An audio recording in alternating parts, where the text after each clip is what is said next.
The Three C's That Made America Great is the name of your new book.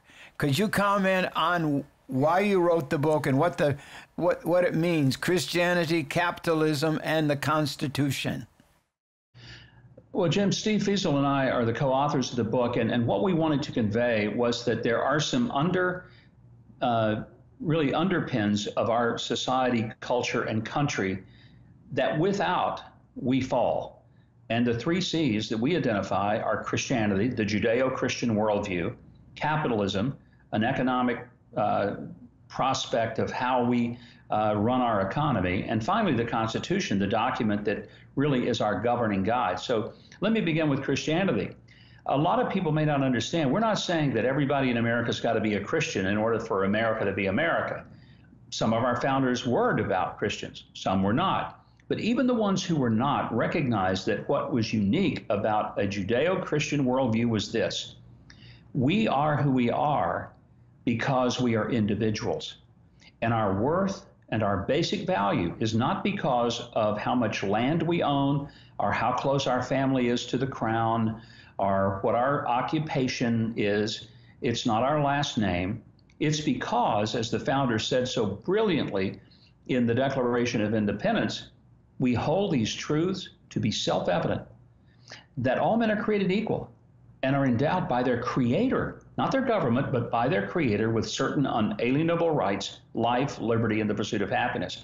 Now, that singular statement is the foundation of what makes us different than most countries, because we recognize in America that we are individuals, which means that we have individual worth and value, not associated with our gender, our race, our ethnicity, our belief system, our vocation, our possessions. And that with that basic worth given by God, we are also responsible, first to God, then to each other. That is a radical, in fact, I would use the term, it was revolutionary for them to say that. In fact, it was the genesis of a revolution, because in so many countries on this planet, people are considered, given their worth based on what is their worth to the state, their worth to the group. We have worth based on the fact that we are individually worth something. And that is powerful. And it means that a kid who grew up as poor as I did, growing up in South Arkansas in a little orange brick rent house, is capable of one day becoming a governor, running for president, and talking to Jim Bakker on television. And if it had not been for the uniqueness of this great nation, I would have still been sitting in South Arkansas catching chickens like I did when I was a kid. And I want to tell you something.